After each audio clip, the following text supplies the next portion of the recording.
George Strait crashed the wedding and gave a gift that changed everything. The wedding dress hung delicately in the small apartment bedroom, its simple elegance reflecting years of careful saving and dreaming. Emma Rodriguez stared at the gown, through tears that threatened to spill, her hands trembling as she touched the pearl-white fabric that represented so much more than just a wedding dress. This wasn't the fairy tale wedding she had imagined as a little girl, but it was theirs, built from love, sacrifice, and 3 years of penny-pinching determination. Outside, Nashville's morning sun cast golden rays through the curtains, and somewhere in the distance, the familiar sound of country music drifted from a neighbor's radio. The irony wasn't lost on Emma that on her wedding day, the very music that had brought her and Tyler together now served as a painful reminder of what they couldn't afford. No live band, no elaborate reception, just a modest celebration in a rented hall on the outskirts of town. Tyler Bennett stood in his childhood bedroom at his mother's house, adjusting his tie for the 5th time in 10 minutes. The mirror reflected a man who had worked double shifts for months, whose calloused hands told the story of countless hours under car hoods, fixing engines and chasing the dream of owning his own auto repair shop someday. His wedding suit was borrowed from his cousin, altered to fit his broad shoulders that had grown strong from years of manual labor. "You nervous, little brother?" Marcus Bennett leaned against the doorframe, his expensive suit a stark contrast to Tyler's modest attire. Marcus had always been the successful one, the one who reminded everyone at family gatherings about his real estate achievements and luxury car. His presence filled the room with an uncomfortable tension that Tyler had learned to navigate over the years.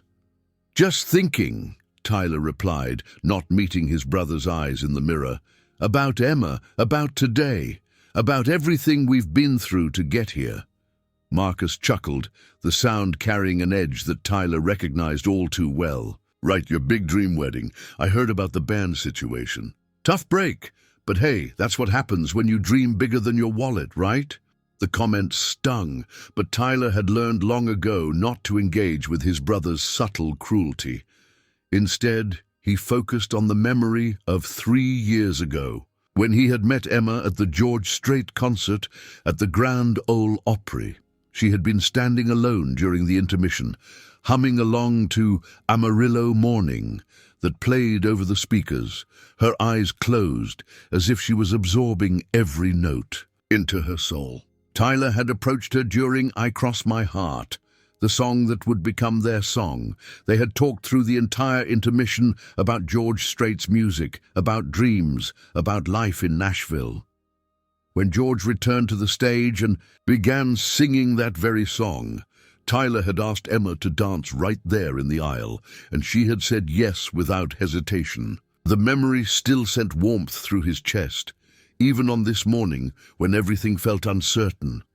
If you're enjoying this story so far, we would love to have you subscribe to our channel and become part of our community. Please take a moment to hit that subscribe button and let us know in the comments where you're watching from and what you think about Emma and Tyler's journey so far. Your support means the world to us and helps us bring you more incredible true stories like this one. Emma's phone buzzed with a text from her maid of honor, Melissa, her colleague from Nashville General Hospital, where Emma worked as a night shift nurse. The message was simple, but somehow filled with mysterious excitement. "Something special is going to happen today. Trust me, you deserve all the happiness in the world." At the hospital, Emma had earned a reputation as the nurse who never gave up on her patients, who stayed late to comfort families, who somehow found strength even during the darkest moments. Her co-workers often joked that she had healing hands, but Emma knew the truth was simpler. She had learned to find hope in impossible situations, a skill that had served her well during the 3 years of saving for this wedding. The couple had met with their wedding planner, Mrs. Henderson, a kind, elderly woman who had offered her services at a fraction of the usual cost because she believed in young love. Mrs. Henderson had listened patiently as Emma and Tyler explained their budget constraints, their dreams of having live music, and their special connection to George Strait's music. "Honey," Mrs. Henderson had said, patting Emma's hand across the coffee shop table, "sometimes the most beautiful weddings aren't the most expensive ones. Sometimes they're the ones where love shows up in ways you never expected." At the time, Emma had assumed Mrs. Henderson was simply being kind, offering comfort to a bride who was clearly settling for less than her dreams. Now, getting ready for her wedding day, those words echoed in her mind with an almost prophetic quality. Tyler's mother, Carol Bennett, knocked softly on his bedroom door. She entered carrying a small velvet box, her eyes moist with emotion. "Your father wanted you to wear these today," she said, opening the box to reveal silver cufflinks that had belonged to Tyler's late father. "He always said that a man's wedding day was the most important day of his life, and he should look his absolute best." Carol's voice caught slightly as she helped Tyler fasten the cufflinks. "Your father would be so proud of the man you've become, Tyler. He always said you had the biggest heart of anyone he knew, and that someday you'd find someone who would see that heart and treasure it."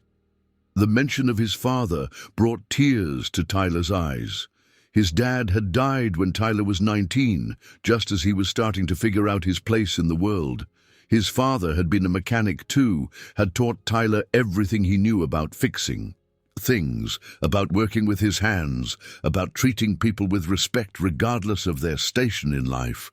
"Dad always loved George Strait," Tyler said quietly, adjusting the cufflinks. "Remember how he used to play Amarillo Morning every Saturday while he worked on cars in the garage?" Carol smiled through her tears. "He said George Strait sang about real life, about real people with real problems and real dreams. Your father would have loved Emma, Tyler. She's got that same genuine heart." Meanwhile, at Emma's apartment, her mother, Rosa Rodriguez, was helping her daughter with her hair and makeup. Rosa had immigrated to Nashville from Mexico 20 years earlier, working multiple jobs to give Emma opportunities she had never had. Watching her daughter prepare for her wedding day, Rosa felt overwhelmed with pride and emotion. "Mija," Rosa said in Spanish, then switched to English, "you look so beautiful, like an angel." She paused, studying her daughter's face in the mirror. "Are you happy? Really happy? Because if you're not, we can call this whole thing off right now." Emma turned to look at her mother directly. "Mama, I've never been more sure of anything in my life. Tyler is a good man. He works hard, he treats me with respect, and he loves me for who I am, not for what I can give him. That's worth more than any fancy wedding." Rosa nodded, understanding completely. She had learned the hard way that love wasn't about grand gestures or expensive gifts. It was about showing up every day, about choosing each other through good times and difficult times, about building something together that was stronger than what either person could create alone. As the morning progressed, both Emma and Tyler found themselves thinking about the same thing, their first dance. They had talked about it endlessly, about how "I Cross My Heart" would play as they danced together as husband and wife for the first time. The song held such deep meaning for them, representing not just their love story, but their commitment to each other through whatever challenges life might bring. Tyler had even practiced dancing in secret, watching YouTube videos and practicing the steps in his garage after work. He wanted everything to be perfect for Emma, wanted to give her at least that one moment that matched her dreams, even if the rest of the wedding had to be scaled back from their original vision. Emma had imagined that moment countless times, pictured Tyler's arms around her as George Strait's voice filled the room, as their families and friends watched them begin their life together. The reality would be different now, with recorded music instead of live performance, but she was determined to find joy in whatever the day brought. Neither of them knew that Melissa had been working behind the scenes for weeks, that her cousin Jake Martinez had been part of George Strait's road crew for over a decade, or that a letter had been written and delivered that would change everything about their wedding day. They didn't know that their story of love, sacrifice and dreams deferred had touched the heart of the king of country music himself. The morning sun climbed higher over Nashville, and in just a few hours, Emma Rodriguez would become Emma Bennett in a ceremony that neither she nor Tyler could possibly imagine. Their simple wedding was about to become something extraordinary, but for now they prepared in separate rooms, counting their blessings and holding on to the love that had brought them this far. The stage was set for a day that would prove Mrs. Henderson right. Sometimes the most beautiful weddings are indeed the ones where love shows up in ways you never expected. The Riverside Community Center sat modest and unassuming on the outskirts of Nashville, its beige walls and simple architecture a far cry from the grand ballrooms Emma had browsed through wedding magazines during her teenage years. But as she stepped out of her mother's aging Honda Civic, her wedding dress carefully arranged around her, Emma felt her heart swell with genuine happiness. The building might not be glamorous, but it was theirs, paid for with honest money, earned through long hours and careful budgeting.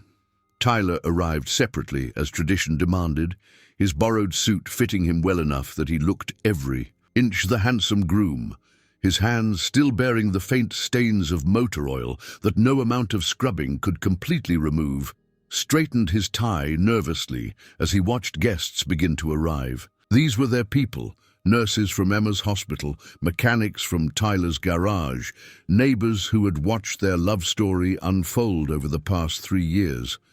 Mrs. Henderson bustled around the reception hall, directing the setup with the efficiency of someone who had orchestrated hundreds of weddings over the decades. The DJ, a young man named Kevin, who looked barely old enough to drink legally, was setting up his equipment in the corner where the band should have been.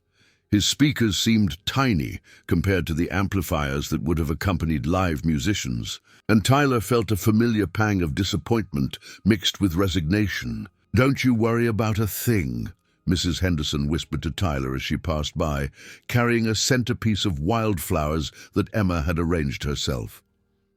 "I've been planning weddings for 37 years, and I've learned that the magic never comes from the fancy decorations or expensive entertainment. It comes from the love in the room." The ceremony itself was beautiful in its simplicity. Emma walked down the aisle to the recorded strains of "All My Exes Live in Texas," a George Strait song that had made them both laugh during their planning sessions. Her father, Manuel Rodriguez, a quiet man who worked construction and spoke more through actions than words, held her arm with visible pride. He had spent extra hours on weekend jobs for months to help pay for Emma's dress, and seeing his daughter radiant in white made every sacrifice worthwhile. Tyler's eyes filled with tears as Emma approached the simple altar they had decorated with white roses and baby's breath. She was absolutely beautiful, but more than that, she was his, choosing him despite all the uncertainties their future held. In a world that often seemed to value material success above all else, Emma had chosen love, had chosen partnership, had chosen to build something meaningful with a man whose greatest assets were his integrity and his willingness to work hard for their dreams. The ceremony was officiated by Pastor Williams from the small Baptist church where Emma's family attended services. His words were heartfelt and personal, reflecting the hours he had spent counseling the young couple through their engagement. "Marriage isn't about finding someone to complete you," he said, his voice carrying through the modest hall. "It's about finding someone to share your completeness with." As Tyler and Emma exchanged rings, simple gold bands they had purchased together at a local jewelry store, Marcus Bennett watched from the third row with his wife, Patricia. Marcus had arrived in his BMW, making a point to park it prominently, in front of the community center where everyone could see it. He wore a designer suit that cost more than Tyler's monthly rent, and his expression carried the subtle smugness of someone who had always believed he was destined for bigger things than his younger brother. Patricia, however, found herself moved by the genuine emotion displayed by the couple at the altar. She had attended dozens of elaborate weddings through Marcus's business connections, events that cost more than many people's annual salaries. But she couldn't remember ever seeing a bride and groom look at each other with such pure, unguarded love. "They really love each other," Patricia whispered to Marcus during the ring exchange. Marcus shrugged, his attention divided between the ceremony and his phone, where he was checking real estate listings. "Love doesn't pay the bills, Patricia. You'll see. They'll be struggling financially within a year, and Tyler will come asking for handouts like he always does." The ceremony concluded with Tyler and Emma's first kiss as husband and wife, a moment so tender and genuine that even some of the more cynical guests found themselves wiping away tears. The small crowd erupted in applause as the newlyweds walked back down the aisle, their faces glowing with happiness that seemed to illuminate the entire room. During the transition from ceremony to reception, guests mingled in the small lobby area, sipping punch and eating finger foods that Emma's mother and aunts had prepared in their home kitchens. The conversation was warm and genuine, filled with shared memories and heartfelt congratulations. These weren't acquaintances making polite small talk. These were people who genuinely cared about Emma and Tyler's happiness. Melissa Martinez, Emma's colleague and maid of honor, moved through the crowd with barely contained excitement. Her cousin Jake had texted her twice during the ceremony with updates that made her heart race, but she forced herself to act normal, to give no hint of what was coming. She had promised Jake she would keep the secret, but every fiber of her being wanted to grab Emma and tell her that her wedding day was about to become something she would never forget. "You look absolutely radiant," Melissa told Emma during a quiet moment near the gift table, which held modest presents wrapped in recycled paper and tied with ribbons saved from previous celebrations. "This is just the beginning of your beautiful story." Emma hugged her friend tightly. "Thank you for everything, Melissa. I know this isn't the fancy wedding I used to dream about, but having people like you here who really care about us makes it perfect." Melissa's eyes sparkled with secret knowledge. "Oh, honey, you have no idea how perfect this day is going to be."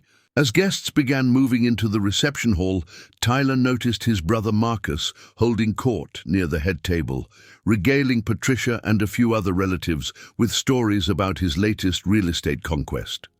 Marcus's voice carried clearly across the room, and Tyler could hear him discussing property values and investment opportunities with the casual confidence of someone who had never worried about making rent. The reception hall looked charming in its simplicity. Round tables, covered with white tablecloths, held the wildflower centerpieces Emma had arranged, and strings of lights Mrs. Henderson had provided created a warm, intimate atmosphere. The DJ's modest setup occupied the small stage area, looking somewhat lonely in the space that could have accommodated a full band. As guests found their seats, Mrs. Henderson approached the microphone to welcome everyone and announce the evening's timeline. She spoke about the beauty of young love, about the courage it took to commit to building a life together, and about the joy of witnessing two people choose each other in front of their families and friends.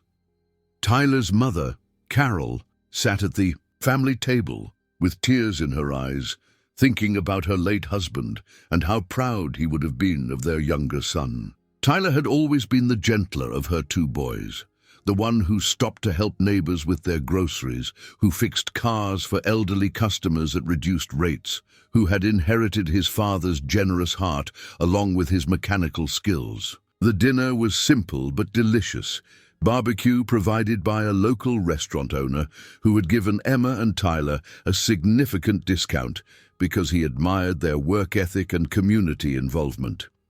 Guests filled their plates and settled in for An evening of celebration, unaware that they were about to witness something that would become Nashville legend. As the meal wound down and the evening light began to fade outside the community center windows, it was time for the speeches. Mrs. Henderson had arranged for several people to speak: Emma's father, Tyler's mother, the maid of honor, and finally, Marcus, as Tyler's older brother and best man. Marcus stood up, straightening his expensive tie and clearing his throat importantly. The room quieted as he prepared to speak, and Tyler felt a familiar knot form in his stomach. He had asked Marcus to be his best man out of family obligation, despite knowing his brother's tendency toward condescension and his habit of making every situation about himself. "Ladies and gentlemen," Marcus began, his voice carrying the smooth confidence of someone accustomed to addressing business meetings, "I want to talk to you tonight about dreams and reality." The opening line sent an immediate chill through Tyler's body.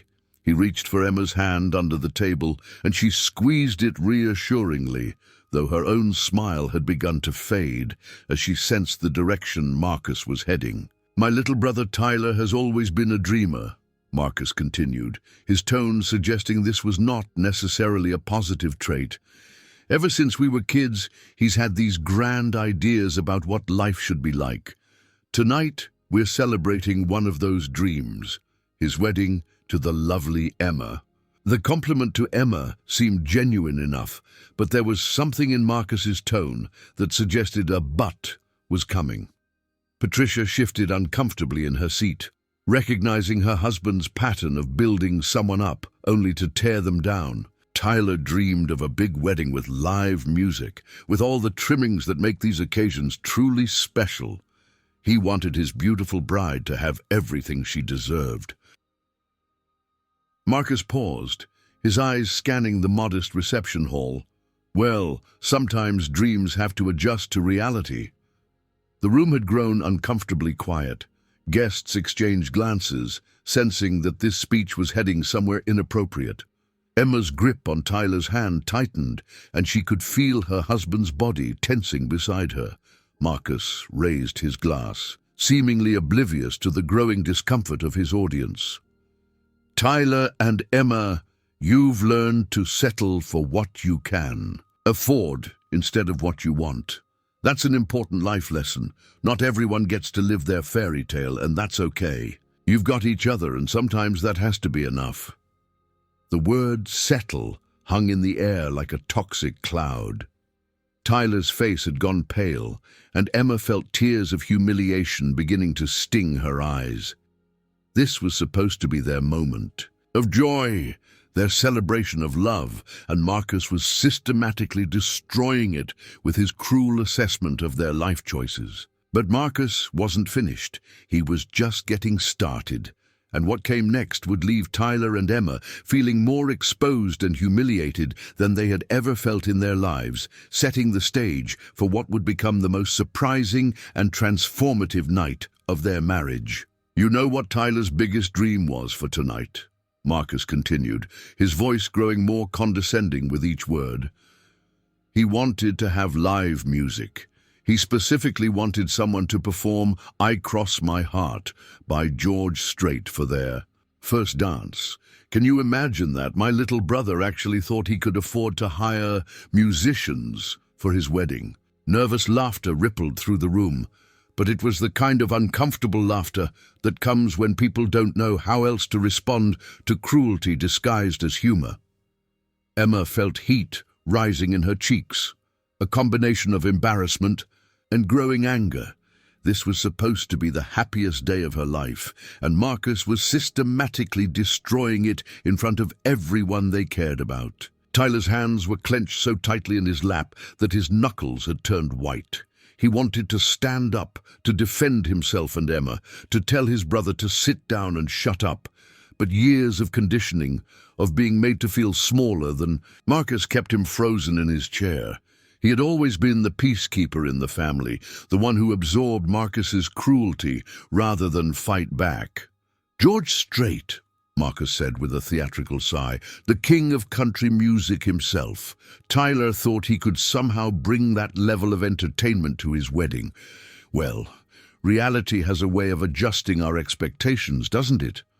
Instead of the king of country, we get. He gestured dismissively toward Kevin the DJ, whose face had turned bright red with embarrassment. Kevin, barely 22 years old and working his first wedding gig, wanted to disappear into the floor. He had been so excited about this opportunity, had stayed up late, preparing playlists and practicing his announcements. Now he felt like he was part of some cruel joke, a symbol of Tyler and Emma's supposed failures. Patricia Bennett finally reached her limit. She tugged sharply on her husband's sleeve, whispering urgently, "Marcus, sit down.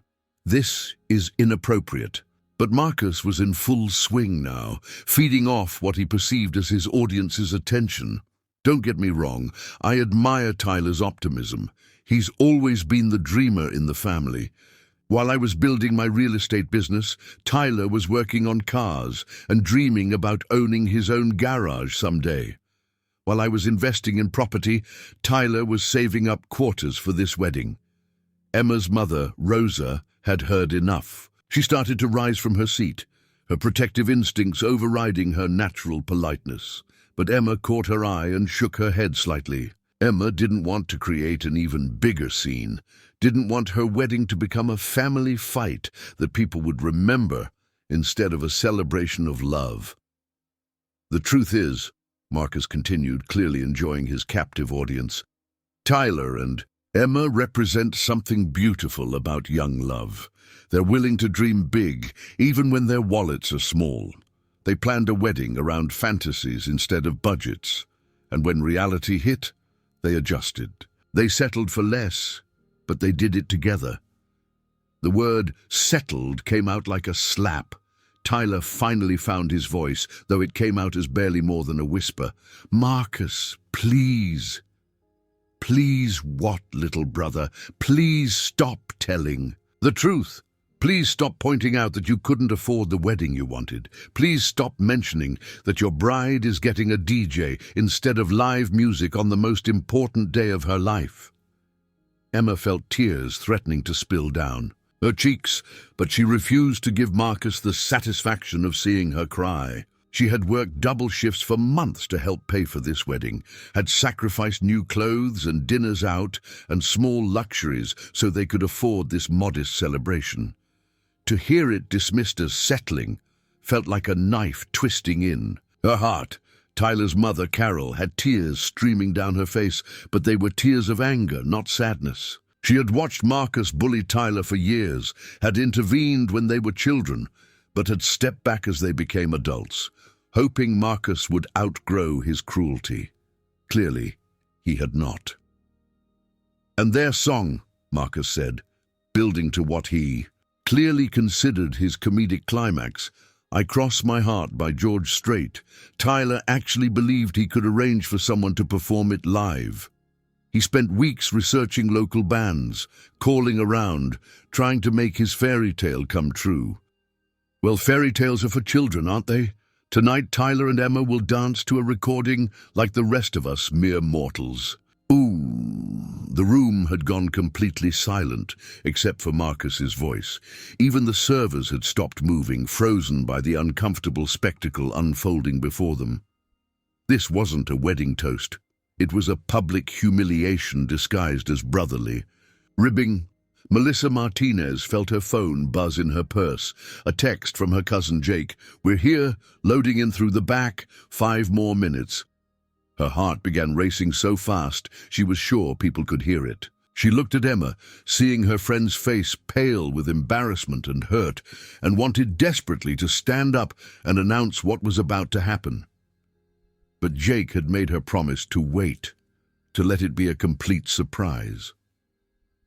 "So let's raise our glasses," Marcus said, lifting his champagne flute high, "to Tyler and Emma Bennett. May they always find happiness in modest expectations, and may they never stop dreaming, even when those dreams have to be significantly downsized to fit their reality." The toast felt like an insult wrapped in fake sentiment. A few guests raised their glasses uncertainly, not wanting to be rude but clearly uncomfortable with the tone of Marcus's speech. Most people simply sat in awkward silence, waiting for this painful moment to end. Tyler stood up slowly, his chair scraping against the floor in the quiet room. His face was flushed with humiliation, but there was also something else there. A quiet dignity that Marcus had never been able to break despite years of trying. "Thank you, Marcus," Tyler said, his voice steady despite the emotion behind it. "Emma and I appreciate all of our family and friends being here tonight to celebrate with us. It means more than you know." He turned to look at his new wife, and when their eyes met, Emma saw love there instead of embarrassment. Tyler continued, "Emma, would you like to have our first dance? I know it's not exactly what we planned, but I'd be honored to dance with you to our song." Emma stood and took Tyler's offered hand, her chin lifted with quiet pride. If they were going to dance to a recording instead of live music, they would do it with grace and dignity. If their wedding was modest instead of elaborate, they would celebrate it wholeheartedly. Marcus could mock their dreams, but he couldn't diminish their love. Kevin, the DJ, eager to help the couple recover from Marcus's cruel speech, quickly moved to his equipment. "Ladies and gentlemen, please welcome Mr. and Mrs. Tyler Bennett to the dance floor for their first dance as husband and wife." Tyler and Emma walked hand in hand to the center of the small dance floor, their heads held high despite the lingering awkwardness in the room. Around them, guests began to smile again, drawn to the genuine love radiating from the couple despite the humiliation they had just endured. "I'm sorry," Tyler whispered to Emma as they took their positions for the dance. "I'm sorry my brother ruined our moment." Emma looked into her husband's eyes, seeing the man she had fallen in love with 3 years ago at that George Strait concert. "He didn't ruin anything," she whispered back. "We're married, we're together, and we're about to dance to our song. Nothing else matters." Kevin announced the song. "Ladies and gentlemen, Tyler and Emma have chosen I Cross My Heart by George Strait for their first dance." The opening notes began to play through the modest speakers, and Tyler pulled Emma closer, preparing to dance to the recorded version of the song that had brought them together, the song that represented their commitment to each other through good times and bad. But something strange was happening. The music stopped abruptly, cutting off mid-note. The room fell silent again, but this time it was a different kind of silence. Kevin frantically checked his equipment, thinking something had malfunctioned. "Sorry, folks, technical difficulty," Kevin said into his microphone, his voice betraying his panic. The lights in the reception hall suddenly dimmed, not completely dark, but noticeably lower. Murmurs began to ripple through the crowd as people wondered what was happening. Tyler and Emma stood frozen on the dance floor, unsure whether to return to their table or wait for the music to resume. From the back of the hall came the sound of footsteps, slow and deliberate. A figure appeared in the doorway, silhouetted against the light from the lobby. The person was carrying something, though it was hard to make out exactly what in the dim lighting. Melissa felt her heart stop completely. This was it. This was the moment she had been keeping secret for weeks. The moment that would transform Tyler and Emma's wedding from a modest celebration into something legendary. The figure stepped into the hall, and gasps began to echo through the room as people started to recognize the unmistakable silhouette of a cowboy hat and the distinctive posture of someone completely comfortable on stage. Emma grabbed Tyler's arm, her fingernails digging into his jacket sleeve. "Tyler," she whispered, her voice barely audible. "Is that—" The figure continued walking toward the dance floor, and as he passed under one of the string lights, his face became visible. The gasps turned into exclamations of shock and disbelief.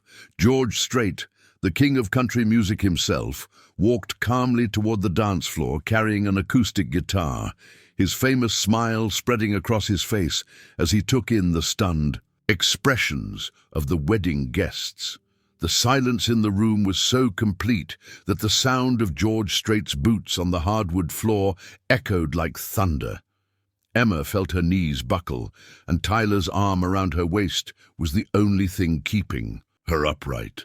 This couldn't be real. This couldn't be happening. George Strait, the man whose music had been the soundtrack to their entire relationship, was walking toward them at their wedding reception. "Evening, folks," George said in his distinctive Texas drawl, his voice carrying easily through the stunned room without need for a microphone. "I hope you don't mind me crashing your party. I heard there was a young couple here who might appreciate a little live music."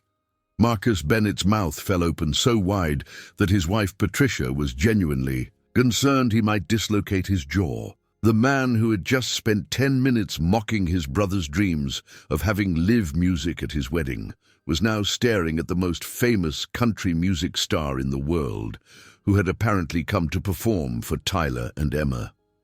Mrs. Henderson, despite her 37 years of wedding planning experience, found herself completely speechless.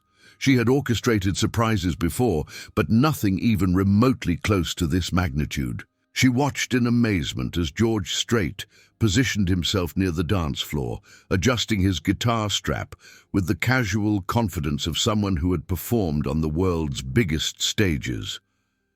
"Tyler and Emma," George said, looking directly at the couple who remained frozen in the center of the dance floor. "I understand you two are big fans of country music.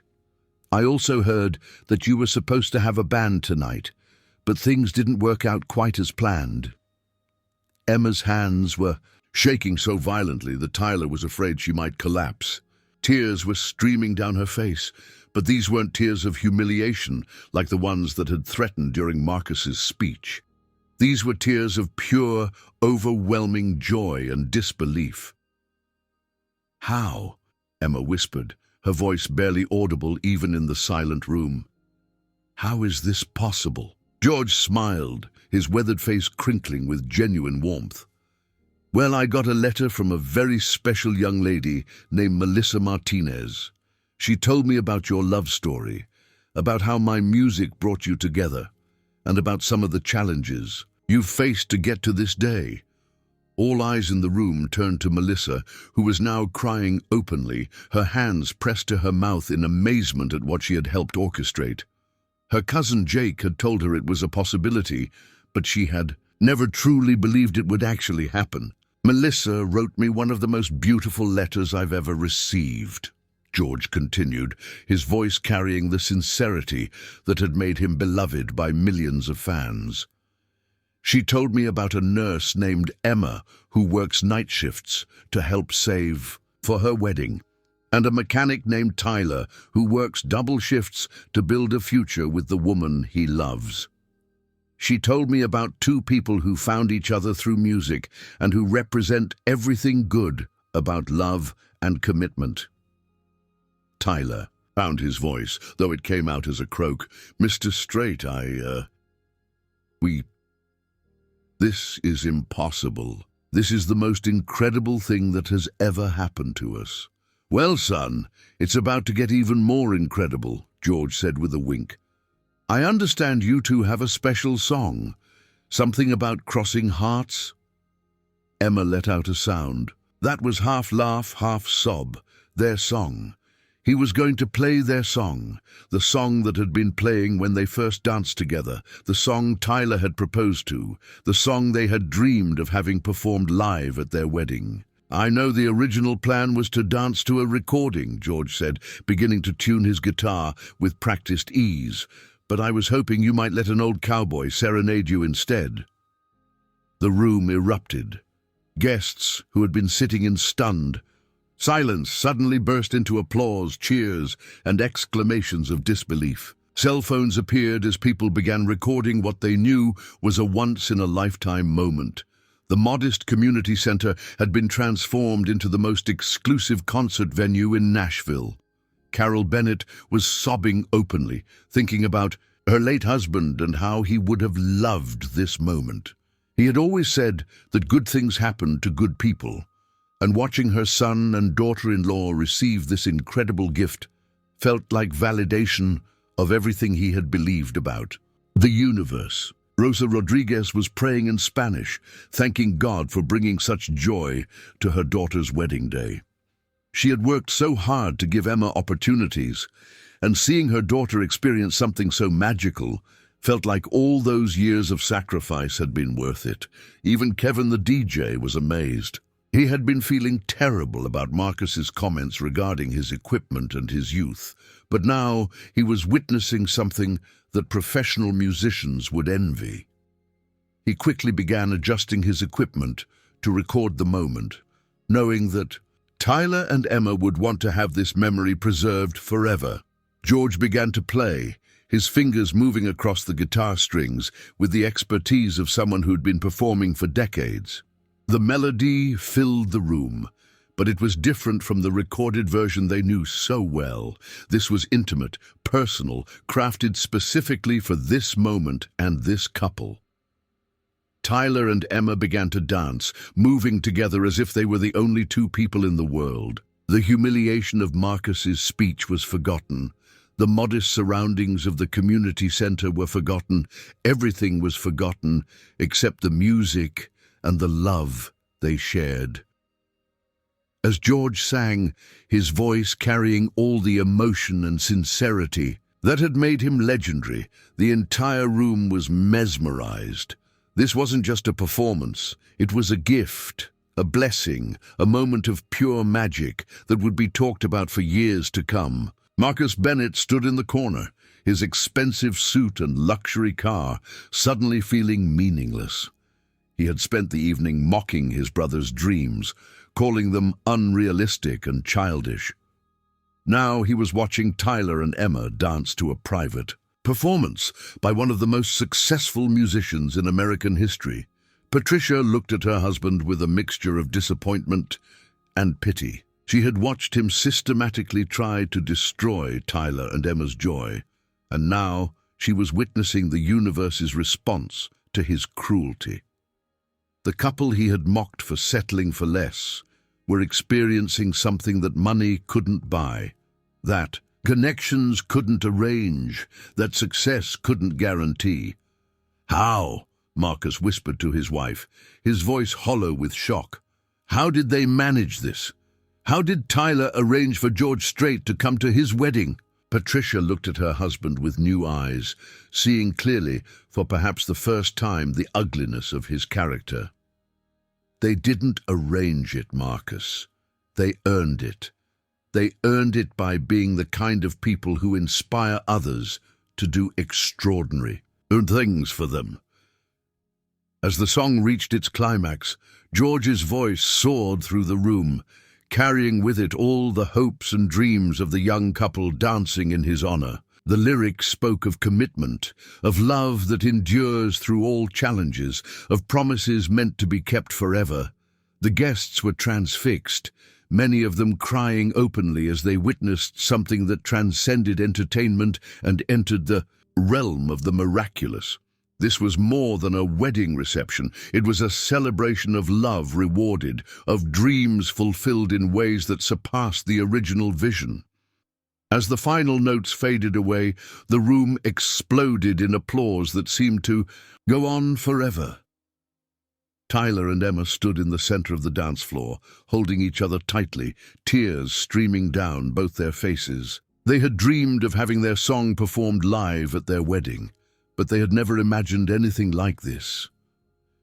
George Strait smiled, acknowledging the applause with a modest nod. But he wasn't finished. He looked around the room, taking in the faces of the people who had come to celebrate Tyler and Emma's love, and he made a decision that would make this night even more unforgettable. "Well," he said, his voice cutting through the continuing applause, "I hope you folks don't have anywhere else to be tonight, because I brought a few friends with me, and we thought we might play a few more songs if that's all right with everyone." The back doors of the community center opened, and George Strait's full band began filing in, carrying instruments and equipment. The modest wedding reception was about to become a private concert by the king of country music himself, and the night that had begun with humiliation was transforming into something that would be remembered and talked about for the rest of their lives. But the biggest surprise was still to come, and it would change Tyler and Emma's future in ways they could never have imagined. The transformation of the modest community center into a concert venue was nothing short of miraculous. Within minutes, George Strait's professional road crew had set up a complete sound system that made Kevin the DJ's equipment look like a child's toy. The acoustics that had seemed adequate for a small wedding reception now filled with the rich, full sound of one of country music's most legendary performers. Emma sat at the head table, still in shock, watching as the man whose music had shaped her relationship with Tyler moved around the stage with practiced ease. She kept pinching herself, certain she would wake up from this incredible dream at any moment. Tyler sat beside her, his hand never leaving hers, both of them afraid that if they let go, this magical moment would disappear. "Ladies and gentlemen," George announced as his band finished their setup, "I want to tell you something about the bride and groom. I've been in this business for over 40 years, and I've met a lot of people, but it's rare to encounter a couple whose love story touches your heart the way Tyler and Emma's has touched mine." The audience listened in rapt attention as George continued. "Melissa's letter told me about two people who fell in love at one of my concerts 3 years ago. She told me about Emma working night shifts at the hospital, caring for others even when she was exhausted. She told me about Tyler working double shifts to save for their wedding and their future together. She told me about two people who never stopped believing in their dreams, even when those dreams seemed impossible." Marcus Bennett stood in the back of the room, his earlier arrogance completely deflated. He watched his brother and sister-in-law receiving recognition from one of the most successful entertainers in the world, and he began to understand how small and petty his own behavior had been. Patricia had moved away from him, choosing to stand with Emma's family, and he didn't blame her. "This next song," George said, adjusting his guitar, "is for everyone who's ever been told their dreams were too big, who's ever been made to feel like they were settling for less. Sometimes the biggest dreams come true in ways we never expected." The band launched into a medley of George Strait's greatest hits, turning the community center into the most intimate concert venue any of them had ever experienced. Guests danced, sang along, and celebrated in ways they never could have imagined when they arrived for what they thought would be a simple wedding reception. During a brief pause between songs, George called Tyler and Emma to join him on stage. "I want to hear your story from you," he said, his voice warm with genuine interest. "Tell me how you met. Tell me about your dreams. Tell me what music means to you." Tyler, still overwhelmed by the surreal nature of the evening, found his voice. "Mr. Strait, Emma and I met at your concert at the Grand Ole Opry 3 years ago. We were both there alone, and we started talking during intermission about how your music spoke to something real in our lives." Emma nodded, her voice stronger now. "Your songs aren't just entertainment for us. They're about real people facing real challenges, about love that endures, about working hard and treating people with respect. That's the kind of life we want, to build together." George smiled, clearly moved by their sincerity. "Music has the power to bring people together, to heal, to inspire. You two represent everything I hoped my songs might accomplish in people's lives."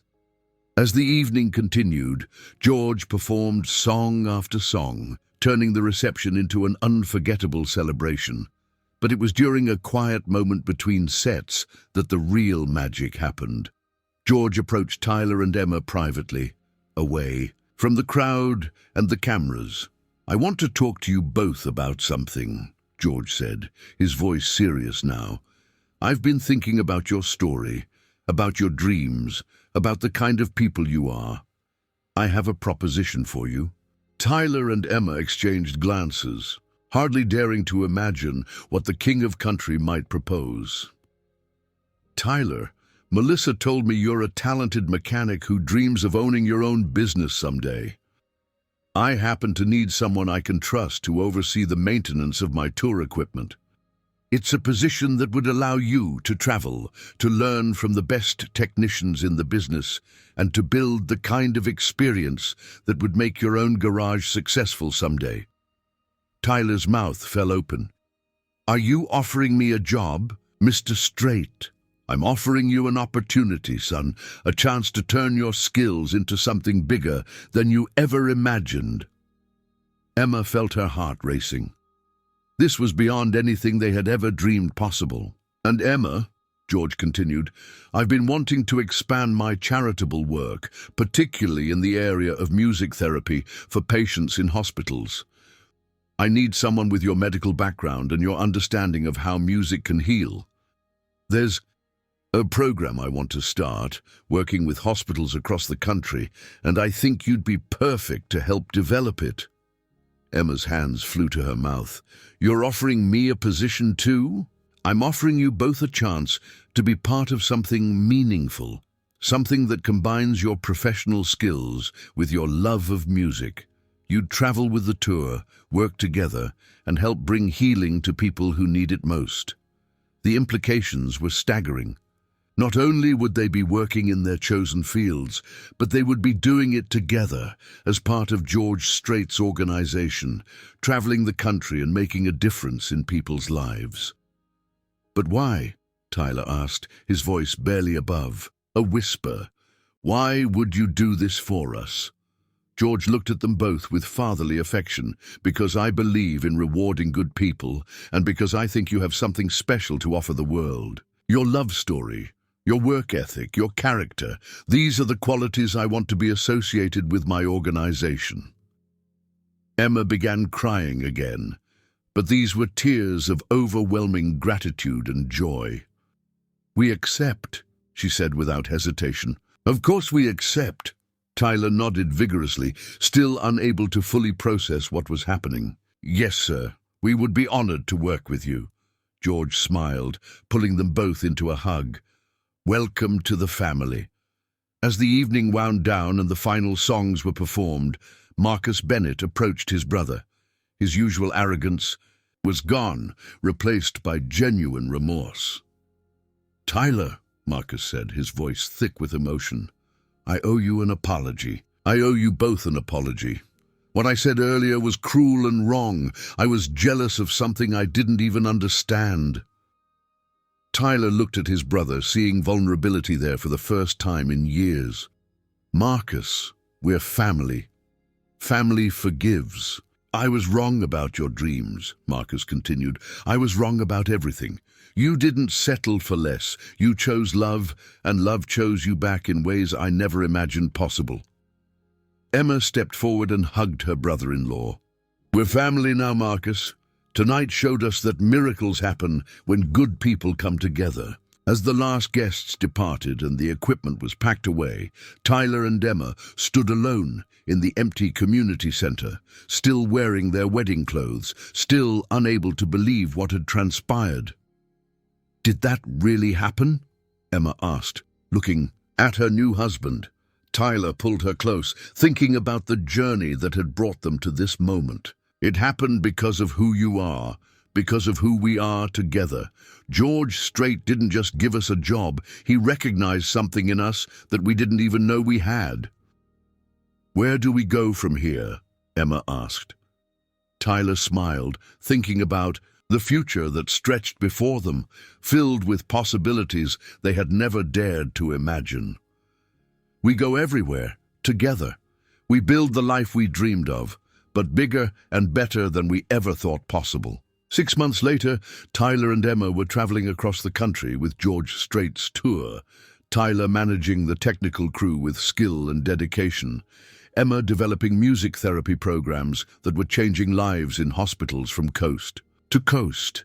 Their love story had become part of country music legend, but more importantly, it had become a testament to the power of dreams, hard work, and the magic that happens when good people support each other. The modest wedding in a Nashville community center had become something extraordinary, not because of elaborate decorations or expensive entertainment, but because love had shown up in ways they never expected.